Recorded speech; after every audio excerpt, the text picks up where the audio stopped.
Hello. It's that time again, isn't it? Friday at 3 p.m. I'm consistent if I'm nothing else. And today I am live on Facebook, LinkedIn, and YouTube as usual. And today is the first show we've done that's got an international flavor, which is really quite exciting, actually. So we're going global on Friday Live, which is wonderful. Okay, so I'll do the intro just to give people a chance to get in.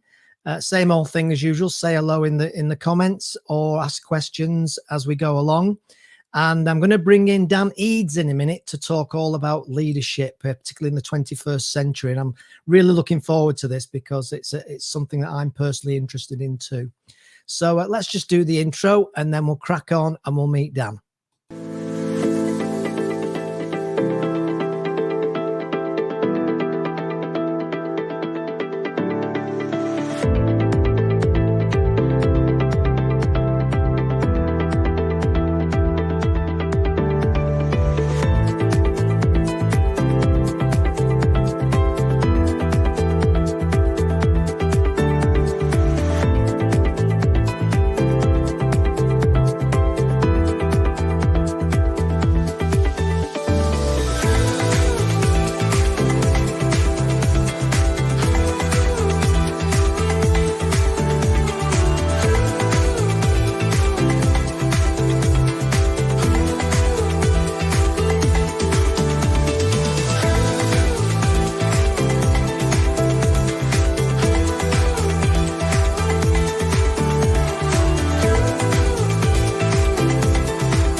Okay, so very warm welcome and very warm welcome to Friday Live with me, Phil Crowshaw. And today, all the way from Seattle, Washington in the US of A, Dan Edds.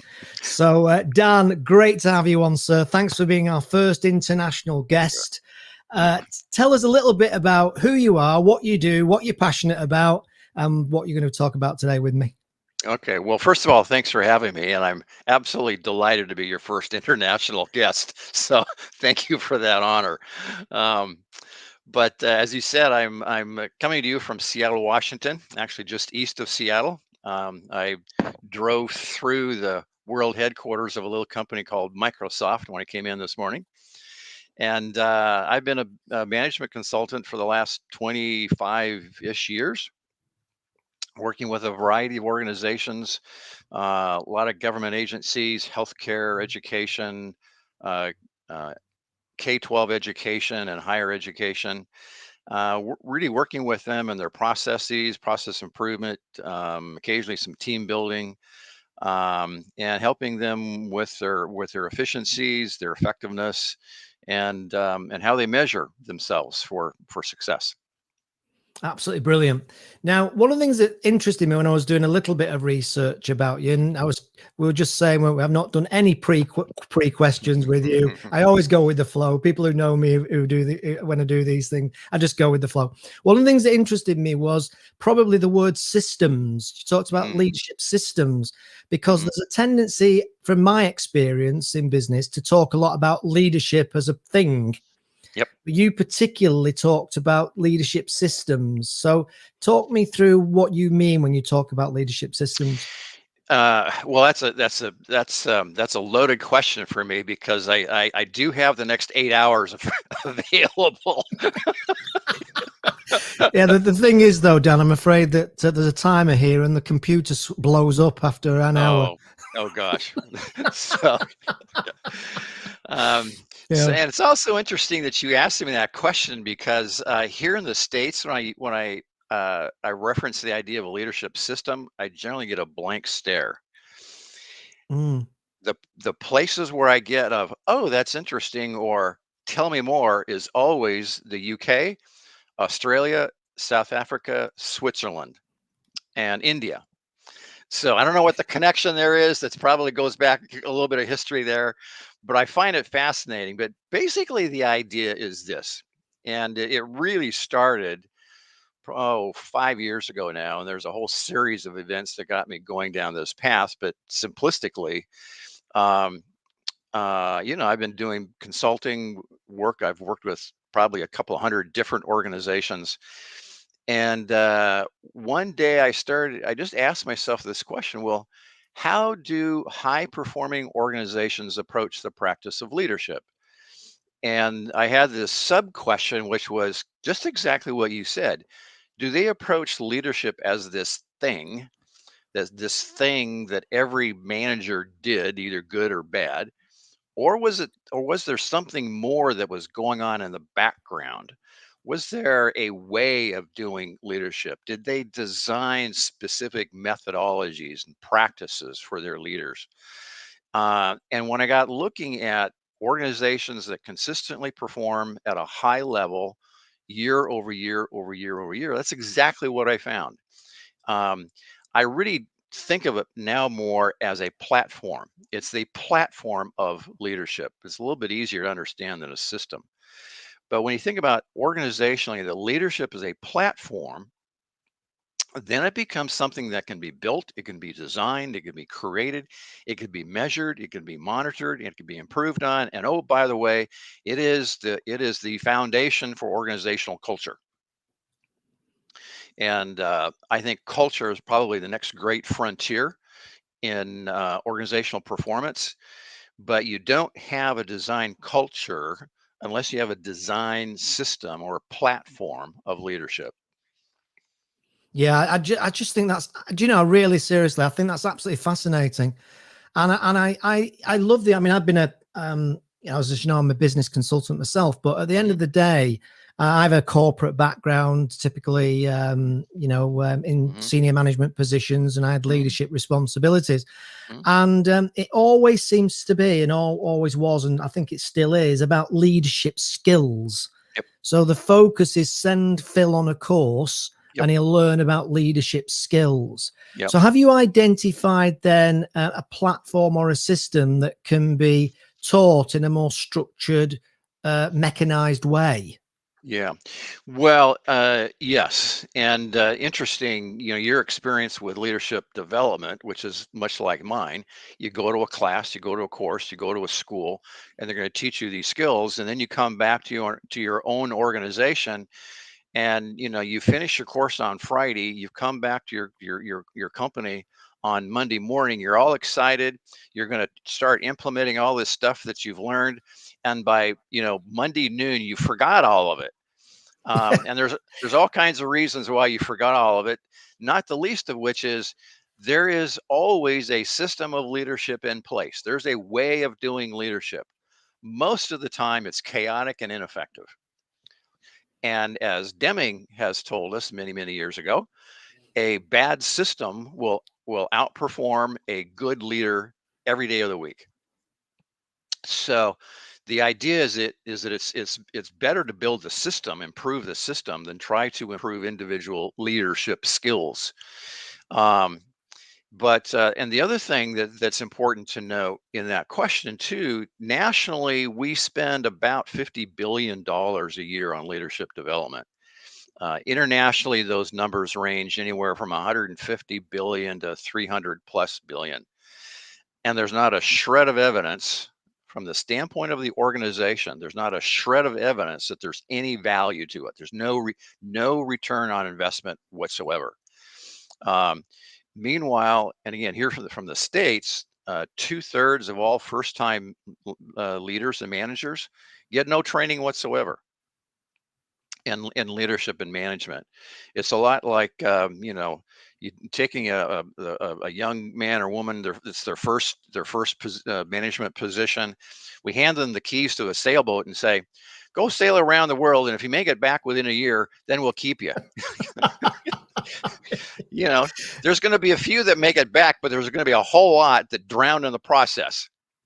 Is that something that's developed or happened over the years? Because I look at the UK, for example, and it's a well-known fact that as soon as things get tough, and of course we're doing this live stream in the Hmm. kind of in the middle or maybe the latter end, hopefully, of COVID, but who knows? Depends what you read tomorrow. Is this something that, as a result of being tight on budgets, companies cut very easily? You know, it's the line on the spreadsheet, training. Oh, well, that's something we can cut out. We don't really need it. We can manage without it. Right. Is that the same in the US or different? No, I think it's very much the same in the U.S. Mm, Anytime there's an economic downturn, it's like, well, where do we cut? And oh, training budget. Well, we don't really need training because, well, we're not getting any value out of it anyway. And so it's an easy place to trim. Um, and the other thing that I found in doing my research was that many organizations they have this this idea that if we hire smart people, they'll figure it out. And mm. one example, it was one of the first people I interviewed for the book. He was a young man. He's at the time he was like 33 or 34. He's a brilliant civil engineer. He today works for one of the largest engineering firms in the world. He's leading their foray into artificial intelligence and using virtual design to design large public works projects. And he explained to me that he had applied for this internal promotion. And this is exactly what he said. Um, I applied because I was looking for a title. And then they gave the title to me. I had no idea what I was supposed to do, but it was the title of leader. He was identified as one of 300 emerging leaders in a company of 19,000 employees with $5 billion in revenues. My God, And they couldn't spend a dime on helping him to be successful. I'm staggered at that. But look, it'd be no different over here, though, Dan. I can assure Mhm. you. And unfortunately, that is the norm. And I think now Brian, like I said, he's a smart guy, and probably the company just said, well, he's a smart guy. He'll figure it out. He'll read a book. And but I just find it. Um, I mean, you talk about passion. I find it disgusting that so many large organizations don't care enough about the success of their most important employees, their emerging leaders, to invest in them. Now, granted, there are many who do, and they're finally figuring it out, but there are so many who just don't care, and that's actually what really triggered me to start doing the research and writing the book.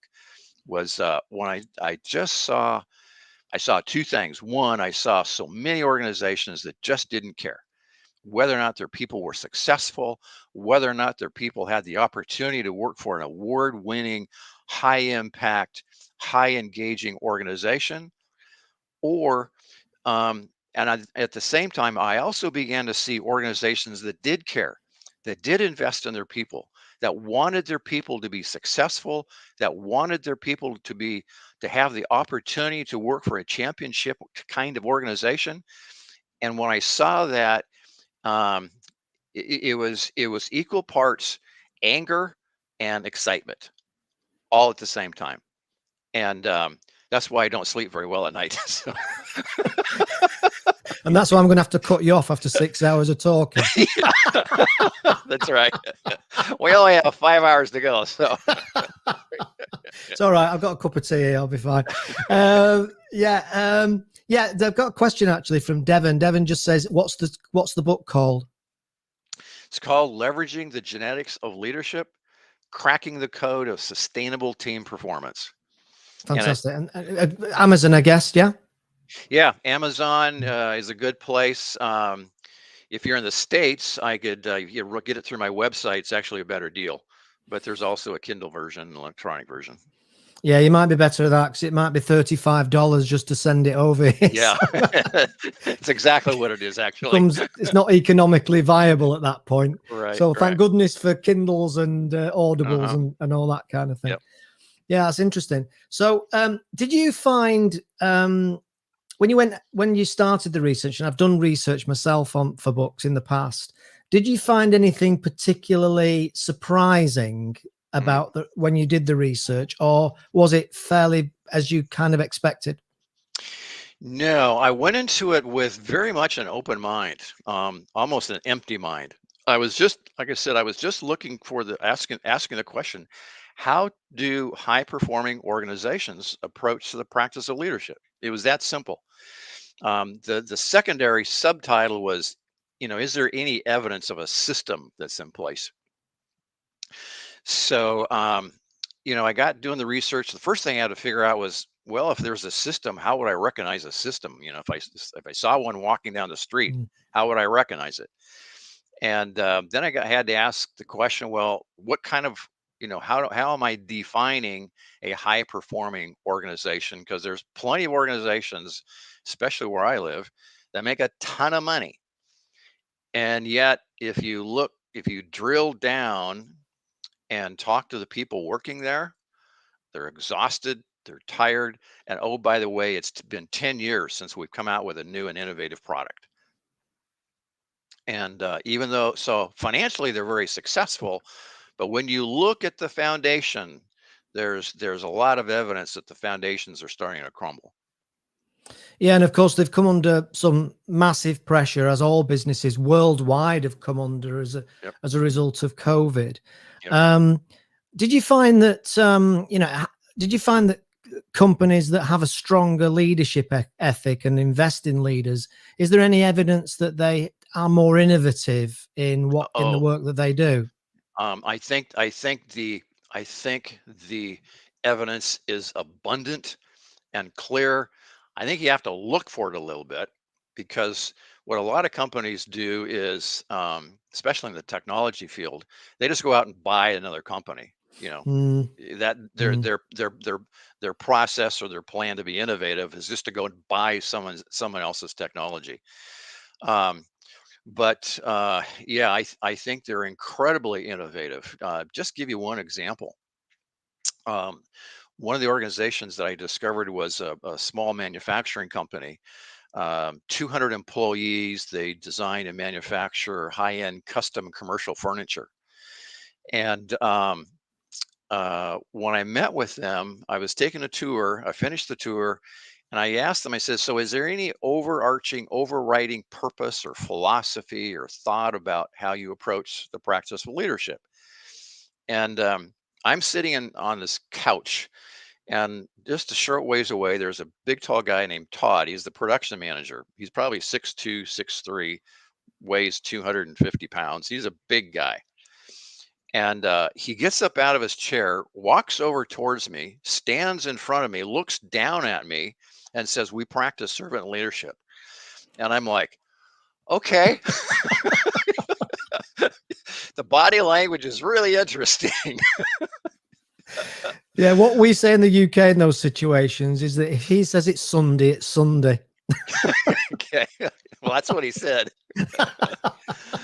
Yeah. But this organization, they they do practice servant leadership, where in their case, everybody who has a leader or manager sort of attached to their job description, they are coached and trained to be servants to their team, meaning that they've taken the traditional power dynamic of a leader and worker and flipped it so that the primary job of the leader, and they're very intentional about this, the primary job of a leader is to support the frontline worker in finding and eliminating waste in the design and manufacturing processes of their furniture.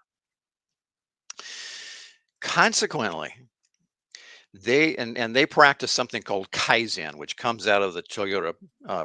production system, Yeah. and they're very, very good at it. it's mostly on individual Kaizen as opposed to a team Kaizen. It's mostly individual Kaizens. Um, 200 employees on their own generate 1,000, no, excuse me, yes, 1,000 to 1,250 Kaizens each and every year.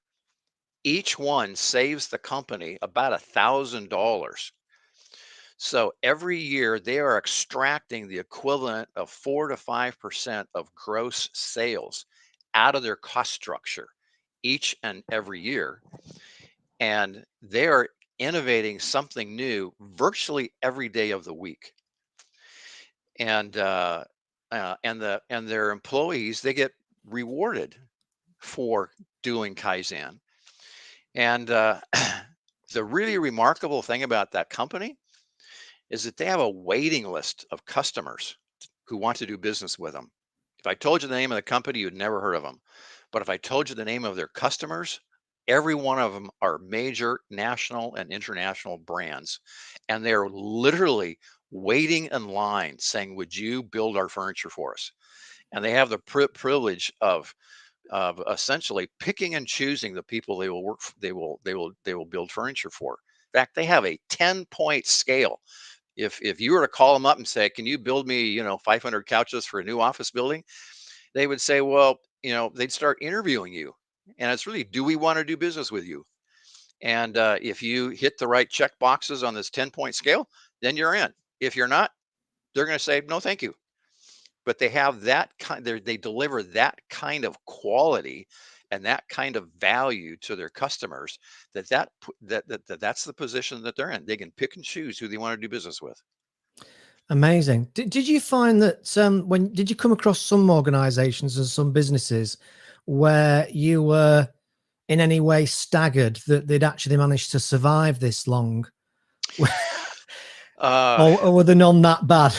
well, what really staggered me was the level of development and support that they put into their people. It wasn't that the company had lasted a long time. What I really saw and what really staggered me was the kind of support that I saw into how they treated their people. It wasn't even just how they treated their people; it was really how they developed their people. And I call it the value based excuse me, the value based mindset. Um, Different organization is actually a hospital that has been is consistently ranked here in the U.S. as one of the safest hospitals in America. In fact, some in your country have speculated it might be the safest hospital in the world. Wow. And I spent one of their senior leaders gave me a half a morning, and we walked through every nook and cranny of this hospital. Big hospital. I think they have 400 beds. Um, Nearly 10,000 employees, so it's a big organization.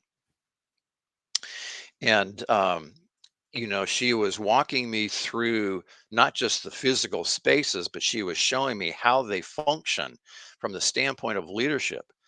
And she takes me to this hallway where it's maybe 20 feet long, and there's a series of graphs and charts up on the side of the wall. And she says every Tuesday morning at 7 o'clock, not 7:01, but at 7 o'clock precisely, the executive leadership team comes to this spot and they're reviewing progress on their strategic initiatives for the year. At the end of that hallway, she showed me something I'd never seen before, at least the way they were applying it. It was a laminated poster with 10 of their not core values, but what they call foundational behaviors. They were the behaviors that they expected their leaders to model. And next to each behavior, I noticed some initials. I said, what are those initials? She said, those are the initials of the senior leadership team, where they are saying to the world, here's the behavior that I'm going to be working on for myself personally this year. And as an outgrowth of that, and the other thing that stunned me about this particular organization is that they weren't just interested in developing better doctors and nurses and medical technologists.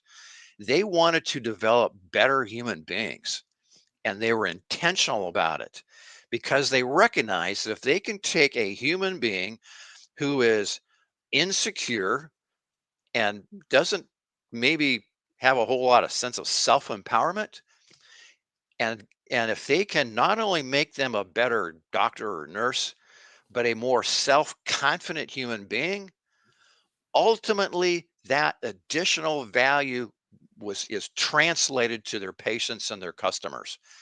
And in fact, when I saw what they were doing, I was so stunned that I actually reached out to a woman who was kind of a mentor in this project. I've never met her. If I do meet her, I'm going to give her a hug because I love her. Just she happens to be a professor at Harvard University, and I asked her. I said I sent her an email. I said, "This is what I'm seeing. Can you help me? Can you debrief me and help me explain it?" So we got on the phone. I told her what I was seeing, not just in that hospital, but in other organizations. And she said, "I know exactly what you're saying. Here's 5 more books you need to read." But it was stunning when you find an organization, and not just some small family-run, business, but a significant organization of significant size, intentionally trying to create not just better professionals, but better human beings.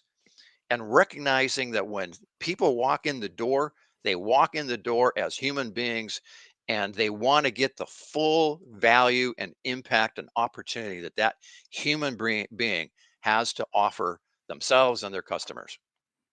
Wow, that's absolutely fascinating. And did you identify in that particular scenario, or any others actually? They say about it all comes from the top. That Mhm. the mindset and the attitude and the culture Right. of the business Yep. starts at the top. Right. Did you identify that the people or the person at the top were instrumental in creating that sort of environment?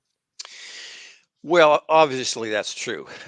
You don't create that kind of a culture by starting in the middle or even at the bottom. You have to start at the top, and it has to be intentional. And what's what might there are several things that triggered this really almost obsessive culture on patient safety. One of which happened in 2004 when an elderly grandmother, a very much loved grandmother, a pillar in her community in every right. She was being prepped for brain surgery, a fairly routine aneurysm.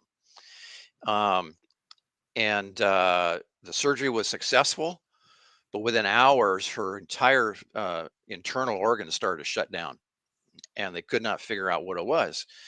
They finally documented or figured out that she had been injected with something that was physically caustic to her blood vessels and her organs.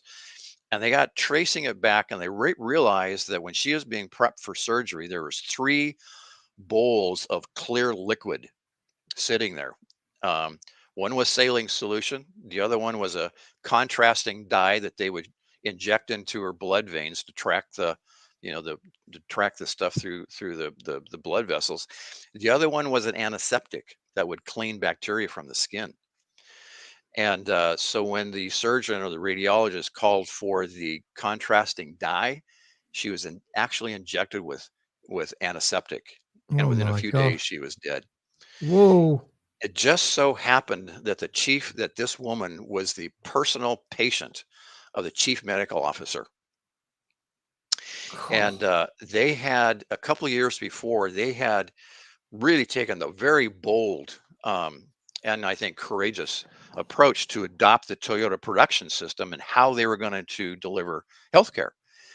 And I think, and this is just my observation, that event, it crystallized for them the importance of safety.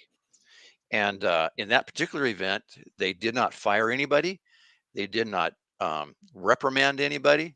They didn't make a spectacle of anybody. They said, "This is a systems process. We are all responsible." And as I said, today they're one of the safest hospitals in the country. But obviously, it started from the top. but you just can't leave it there. You have to find a way of of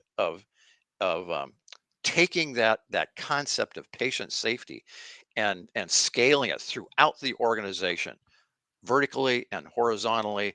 And you can't do that unless you've got systems in place, primarily a system of leadership to make that happen. Yeah, absolutely. So is it fair to say then that sustaining it is one of the biggest challenges? I'm thinking particularly with the COVID situation that we've all experienced in the last couple of years. And sometimes I think that, systems and organizations, it's ticking along quite nicely. And then suddenly what I call an Exocet missile flies in from nowhere Yeah, and absolutely all the smashes virus. everything and Yeah. call the virus. Yeah. Is it fair to assume that's when it really gets tested in terms of when people are tired, they're emotional, they're weary, the numbers of people in the UK at the moment, we've had what we're calling the pingdemic now, Yep. where people are being pinged by the app, telling them Yep. to isolate, which is Yep. bins haven't been emptied. HGG lorry drivers have not been able to get into work. So as a Sure. result, there's pandemonium.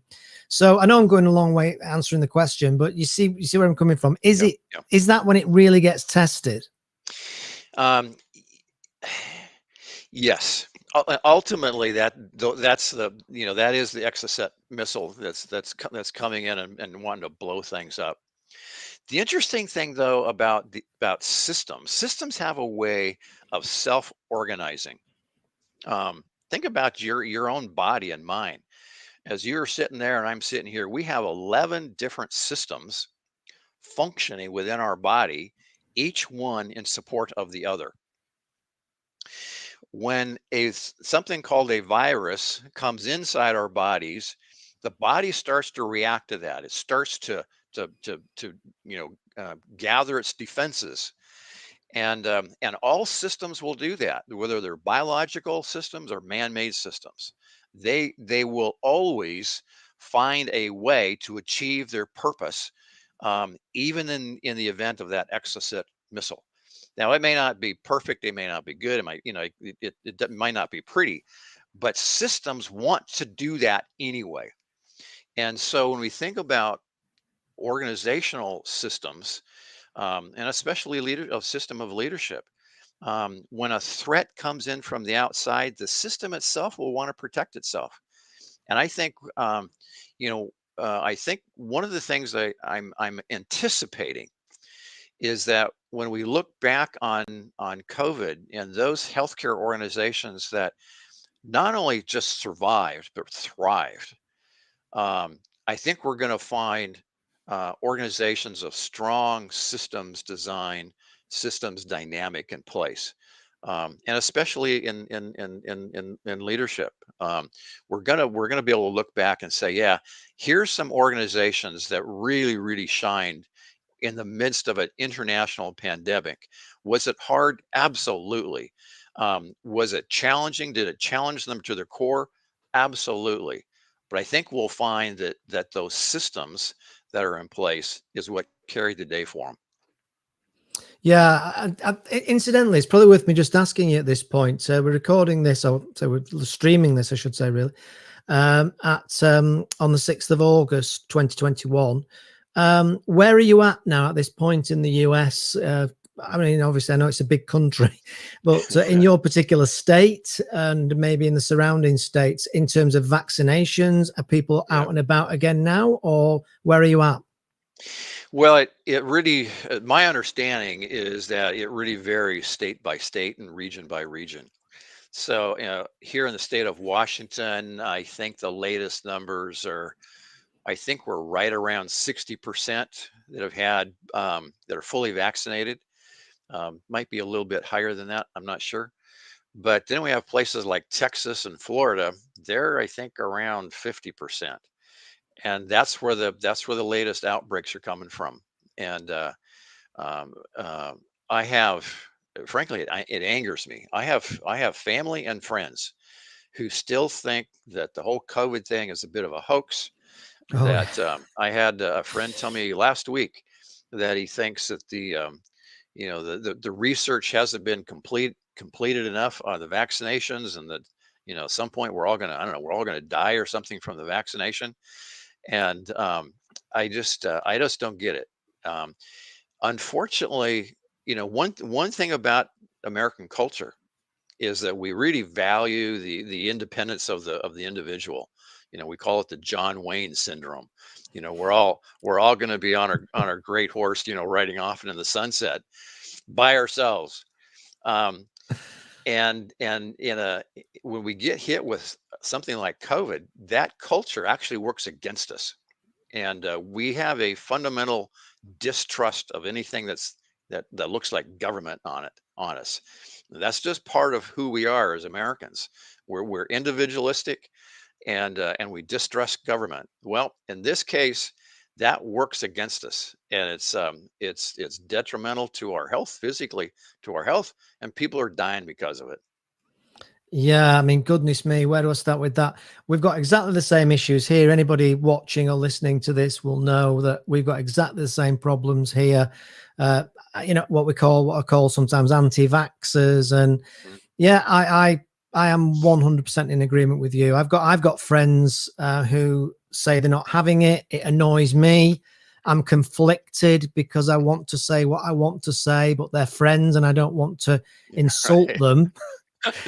But at the same time, I'm thinking Yeah, you want to you know, smack them you upside the head. you absolute idiot. Yeah, What you. yeah, But I think that distrust of government is clearly something that's pretty much there. I was going to say across the Western world, arguably yeah, across the whole world, yeah, but certainly across the Western world. And yeah. you look at France, and Macron, who's the president of France, his ratings are really poor at the moment. Germany and so on. So even Germany, who are very, very trustful, tend to be very trustful Yep. of the leaderships.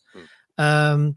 But it's interesting because I heard on the radio this morning there was a guy talking about when he was younger, he was in his 70s, and he said he can't believe it.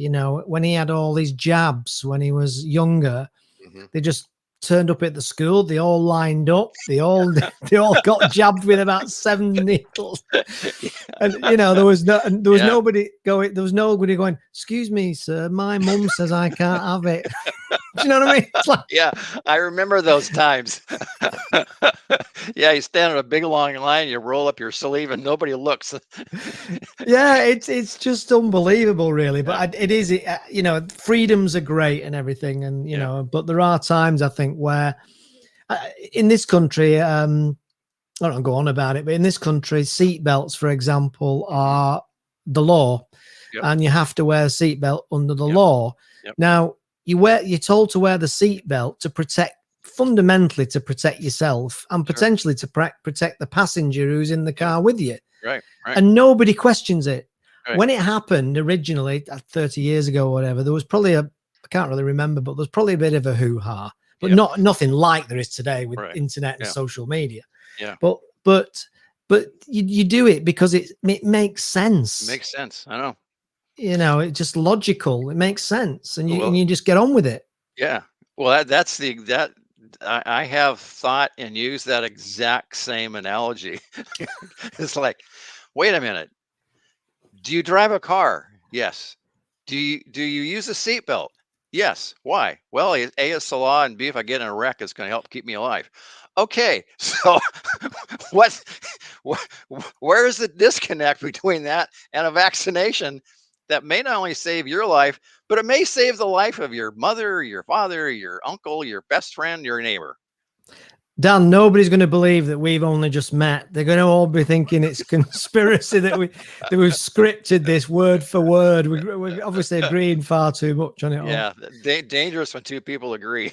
Yeah, especially thousands of miles away from each other from a Right, completely different country. right. So what do you see as the future of leadership? Do you think that there will be more investment in it? Do you think there'll be a wake up that you can't just send people around the world in a yacht and expect them to get back in one piece? Yeah. Or do you think there'll be an element of it's going to have to be about personal responsibility, and anybody who's a good leader, it'll mainly be because they've invested in themselves and listened to Yep. lots of things and read lots of books like you've produced? and listen to lots of podcasts. So, Yeah. Yeah. Yeah. you know, I think it's going to be a mix, but fundamentally, I mean, so I'm of an age, and maybe you are too. When we look at millennials, and we sort of like go, "Oh, the world's going to, be an awful place because the millennials are coming in, and millennials are." They're not loyal to their company. They're not loyal to anybody but themselves, and we like to badmouth millennials. I actually happen to love them because and I might be because I raised one. So, um, but millennials have this unique understanding that those of us who raise them don't quite understand, which is I'm special. I'm worth investing in, and we wonder why millennials are so kind of narcissistic about themselves. It's like, well, we've been telling them since the 10 minutes after birth that they were special and they were going to change the world. So, you know, they were just dumb enough to believe us, you know. And I think what we are finding right now, um, not not on a scale that I would hope, but I think what we're seeing right now is that organizations are going to have to change if they're going to attract and retain millennials, and even more the generation coming right behind them, because they fully expect to have a full seat at the table, to have their voice heard, to be invested in. The research says that one of the first things that millennials want to know is when they take a new job is, how are you going to develop my value? And I think that is incredibly healthy. I think it's exciting. And what can be more enjoyable than the idea of, a generation of smart, bright, well-educated, incredibly talented, technically savvy people descending on the world saying, "We want to change it." I think that's I get excited about it. And I've got some nieces and nephews that are in that age bracket. I would far rather spend an hour with them than I would with their parents, frankly. Don't tell anybody I said that, though. It's just because you like rap music, Dan. That's what it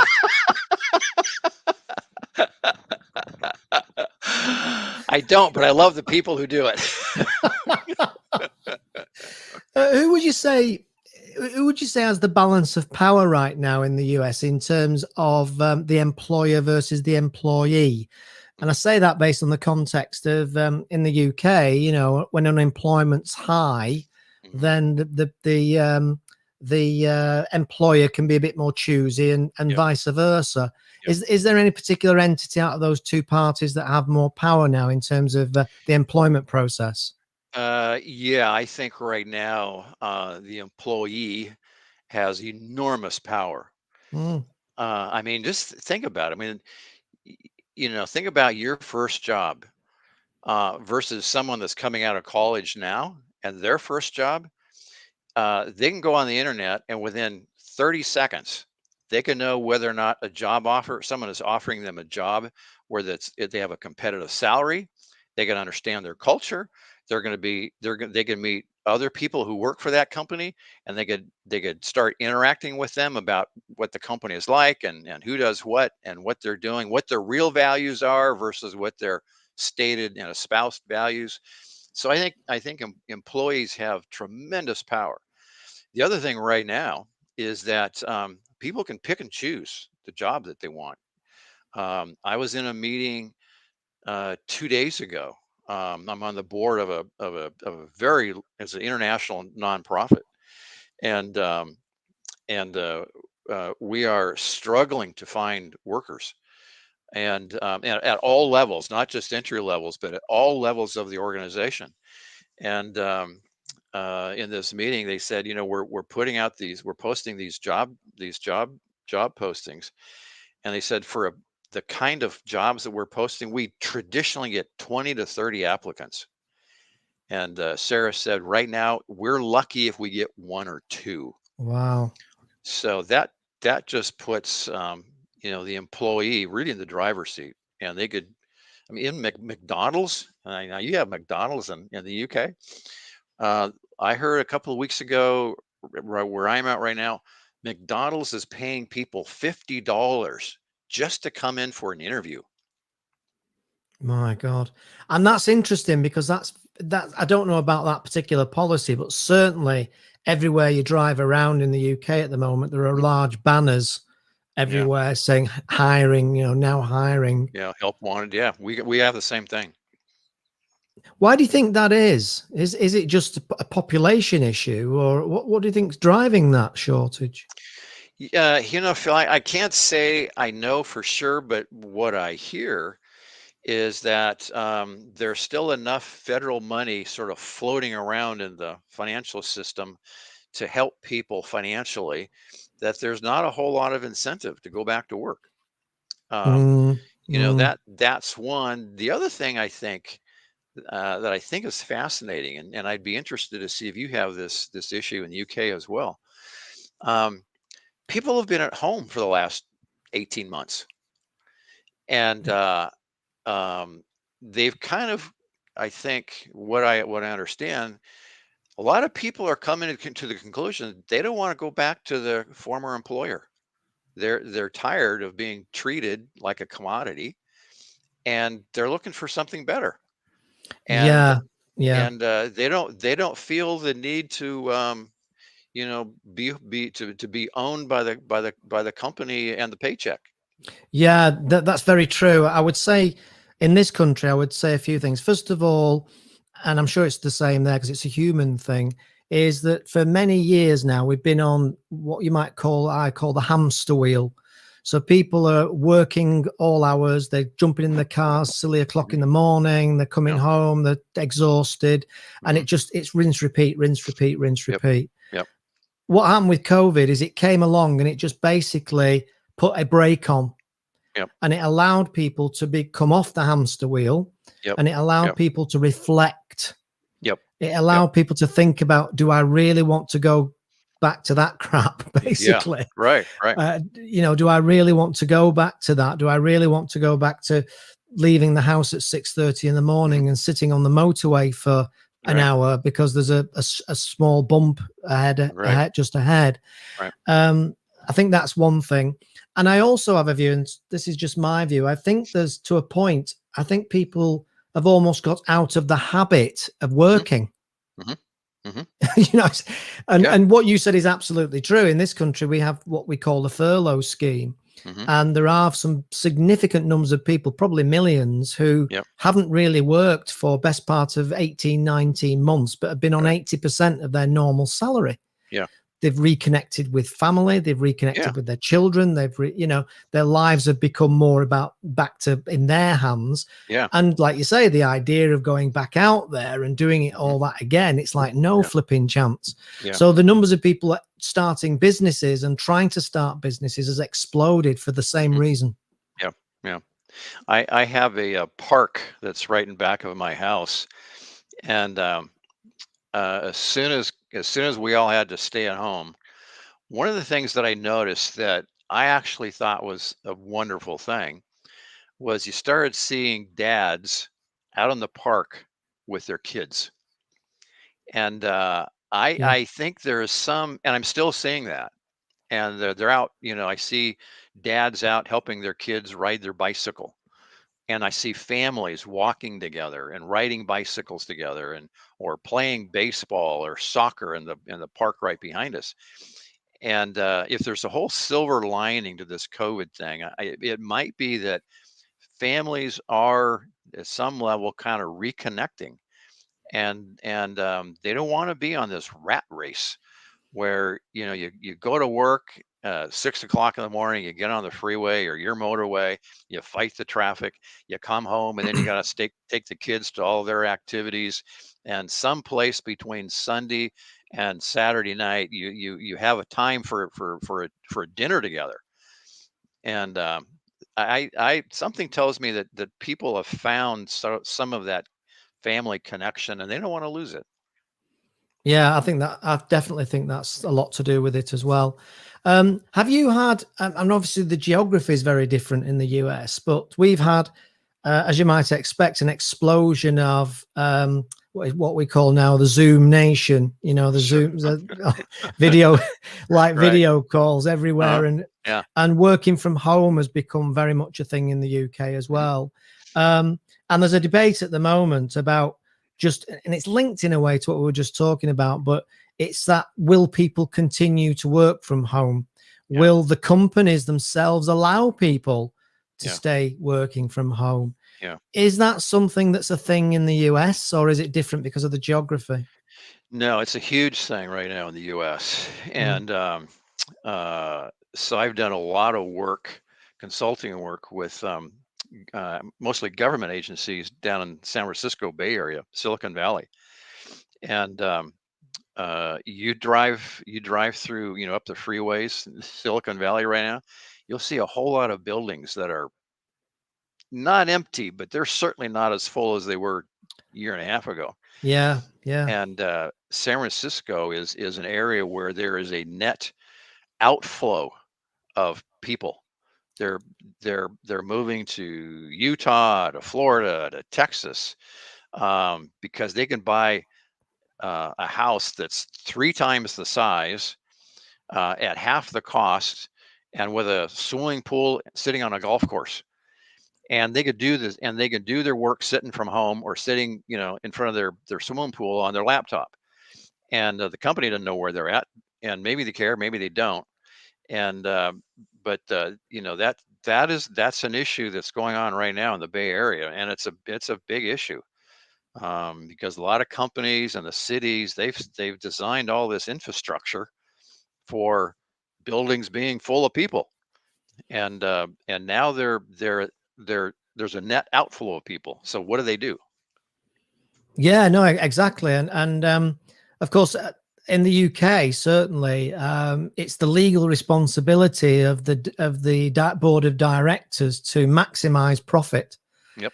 Yep. And a lot of people don't realize this in this country, but it's their legal obligation. So if you can get rid of a building and knock off 25% of your costs Right. that go straight back onto the bottom line, Yeah. Yeah. then you as a senior board director have a legal obligation to seriously consider that as an option, and arguably implement it if it has that kind of financial impact. Yeah. So as a result, a lot of, like as you said, just like you said, in the cities. I'm in Manchester, which is roughly in the centre of England, and we got you go around Manchester now, and you see buildings just like you said that are virtually empty. And there's, as I say, there's a lot of debate about what will happen, and will people go back, and will they be allowed to go back? And there's a lot of uncertainty. I think it's inevitable that these sort of conversations are going to be taking place at this current moment in time. But it's fascinating that, a country, as I say, that's so far away but still has a different cultural infrastructure is seeing the same issues. So what do you? I'd love to get your perspective on this. Ultimately, we are human beings, and we are social human beings. Do you think that companies will recognize, and it really comes down to leadership at some point? It does. Companies will recognize that there is value in having people in some kind of close physical proximity. And even though they might initially say, yeah, we're fine with everybody working from home, that they'll start pulling people back into the office, because there is technology. It provides a great platform for collaboration, but it can't build that culture of collaboration, which is so important in an innovative culture. Yeah, I think it's a really interesting one. I have a number of different views on it, really, but one of the things I often think is that as human beings throughout history, we adapt. And if we were in a situation now, it just so happens that this particular natural disaster, this movie disaster, is just so happens it's a pandemic of a viral nature. God forbid, in another 2 years, it could be that a solar flare comes off the sun and creates problems with, in which case then you can't go outside for more than 10 minutes. I mean, it sounds like science fiction, but it's very, very possible. Yeah. So at that point, then you're in a situation where survival is based around working from home and not going out because you can't physically go out. Right. Right. So it's that whole thing. And I think we adapt. I do think we adapt. I also think there's a wider context here as well, Dan, and that's the kids now are so used to using technology. The internet has been in their lives since they were born, basically. Yep. Right. And they're on their iPads, they're on the phones, they're on the Zooms, everything that they're on the technologies. So therefore, a lot more kids now will be potentially, say, losing that social ability, or it will be reducing. Yep. Now, that's not necessarily a good thing. Well, it's definitely not a good thing. But of course, the question is, it is what it is. If the kids are going to be growing up more and more with technology and are becoming less and less social, just by the very nature of the way that we're living our lives, then there's a good chance that we will stop doing that, or that whole human interaction will not form as much of a part of our human life. Yeah.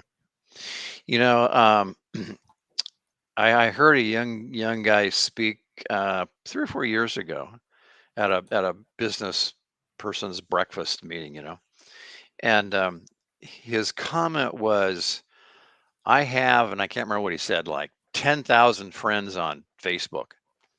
He says, I am known by everybody, but he says, I am not known really, but no one really knows me. And I think I mentioned this. My wife works in the local school district, and what the schools are starting to recognize now is an uptick in issues of mental health with their students because they haven't had that social interaction. Yeah. And even here in the broader media, we're starting to hear more and more conversations around mental health that we haven't had. I don't remember these kinds of conversations around mental health in my entire lifetime. And in this country, the whole industry of mental health is a shambles. I think it's a disgrace. But we're starting to hear more and more recognition that young people in school, elementary school, all the way up, even in college, they're starting to deal with issues of mental health that have not been dealt with forever. Yeah, no, it is absolutely the same here, Dan. Mental health has become a much bigger thing. It's certainly, there's been a massive support of talking about it more, especially with men, young men, but men in general, actually. Yeah. I think one of the things that creates some of the issues a little bit around it are understanding the difference between serious mental health challenges and being pissed off. Because I can say that in slight jest, but there is an element of that. Sure. We kind of sometimes I'll say to some friends of mine will say, oh yeah, I've got somebody at work and they've got a mental health problem, which basically means they're fed up because the pet rabbit died. So sometimes there is a bit of an issue around understanding the difference. I'll just show a couple of comments actually for Dan from people. Miguel, offices and warehouses will be important to e-commerce businesses as expansion in the online market grows. There'll be potential for retailers to use the space. Thanks for that, Miguel. It's an interesting concept. I don't think there's any doubt about it. I mean, it's become a thing, hasn't it? The whole Amazon is quite comical because every time for the last 18 months, every time I've been on an Amazon call or doing a webinar or whatever, one or two of us on that call every 5 minutes are getting up to answer the door for an Amazon delivery. And it's just become a thing. It's like, sorry guys, Amazon. And everybody just laughs because everybody's everybody can relate to it. So Yep. yeah, there's probably a certain truth in that. And also, Miguel says that the online retail market cannot scale up from home because this requires space, so landlords of offices can adapt. Yeah, and I think it's very true. And you know, talking about this whole thing about leadership, this is one of the greatest challenges, I think, Dan, about leadership now, is the uncertainty of everything. Yep. You know, I can remember when I was at Thomas Cook, the travel company, many years ago in my corporate career, and we were doing 30-year plans. And now you're lucky if you can do a 3-minute plan, and that was before COVID, because of the you know, competition comes from different places all of a sudden from nowhere. And I just sometimes I feel for the leaders in terms of trying to figure out what ways are things going, how are they going to develop, having almost like a crystal ball of the way in which, and of course getting it wrong can be the end of a company and the end of 5,000 jobs. Yeah.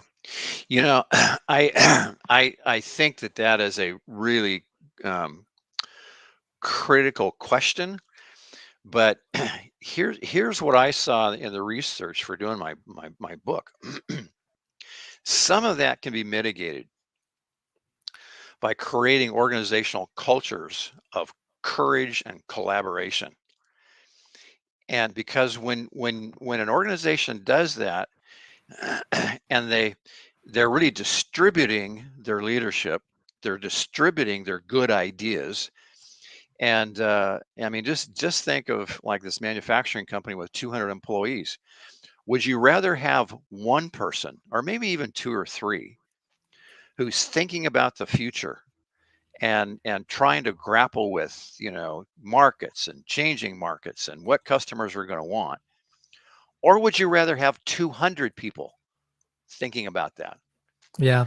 And so when organizations, where they're developing their people, where they're developing cultures of collaboration and respect for all of their employees, I think what happens, we just bring more intellectual horsepower to the problems and the issues that we will be facing. And when we do that, I think we end up with not only better organizations, and I'm not saying that it's a cure, that it's a guarantee for, you know, 100-year survival. But I think we increase the probability of long-term performance, long-term excellence, long-term market dynamics. I mean, you think about some of the um, iconic organizations of our day, and they've gone through a lot of different changes over, let's say, the last 100 years. But they not only have survived, they've thrived. And how do they do that? And I think one way they do that is by recognizing that people have value, that there's intrinsic value in their employees, and they develop that value. And when they do that, they capture all of that intellectual capacity for creativity and for innovation, and it exponentially increases their probability of long-term success. Yeah, it does. But you remind me actually of a time about 25 years ago or something like that. And I can remember going into a room with about 40 of my staff, my employees at the time. And I can remember I had a flip chart and I said, right, I want us to have a brainstorm about the ways that we can. It was a call center at the time and we were being flooded by too many calls in its place. And I can remember saying it, and a guy stood up at the back of the room and said, "Why the hell are we doing this? That's management's job." Appropriate question too. And it was difficult to answer, apart from shut up, sit down, and get on with it. Because we had a bit more of an autocratic approach in those days. I'm the boss. Shut up, sit down. But right. You know, I jest. But but I think it was just goes to show you now how things have changed. And I certainly find, and I found it in my management career back in the day, that everybody was the most motivated and then buzzing the most when we had a project that everybody felt part of.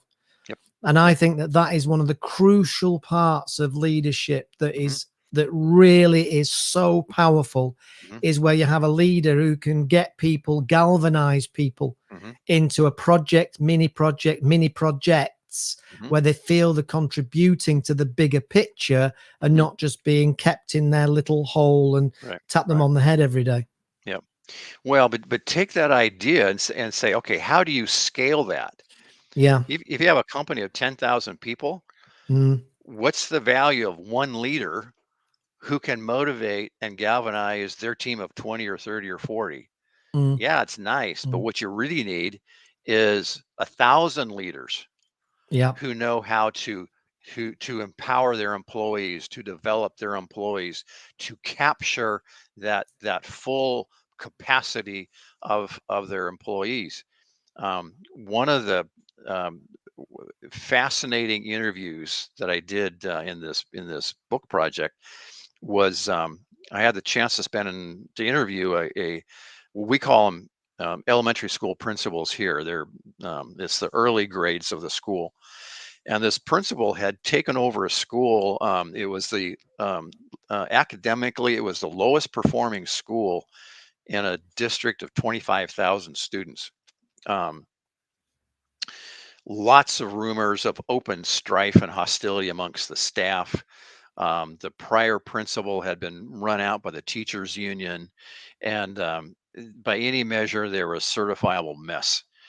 And 5 years later, that's the highest performing school in the district. And then the next couple of years, they actually went on to what we call close the achievement gap, which is the academic gap between rich and poor, black and white, minority and majority, and all that.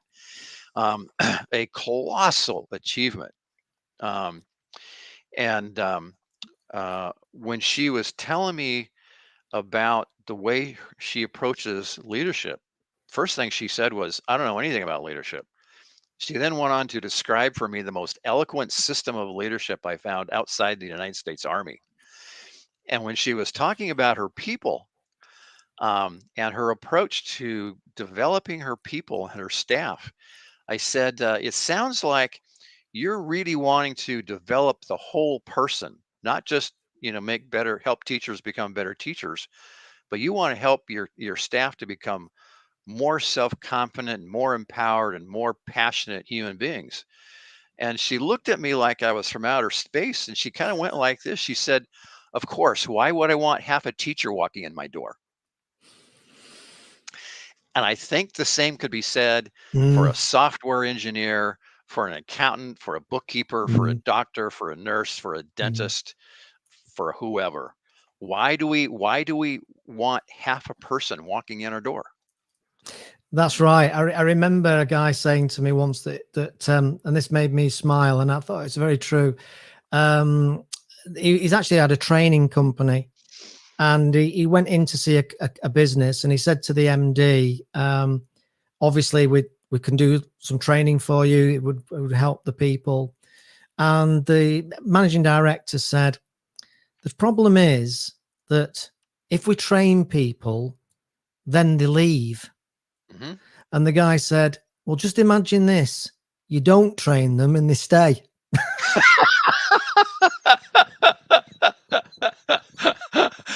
Oh, I'd not I heard mean, that one. how That's good. wonderful is that? I That wish I could I wish I could state that was one of mine, Dan, but it isn't. that's It wasn't. brilliant.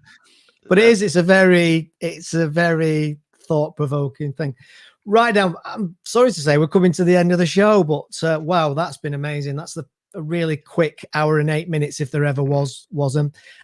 Please do tell us again the book and where people can sure, get it from. I'll certainly be going and getting a copy. So you sure. got one sale today at least. Oh, good.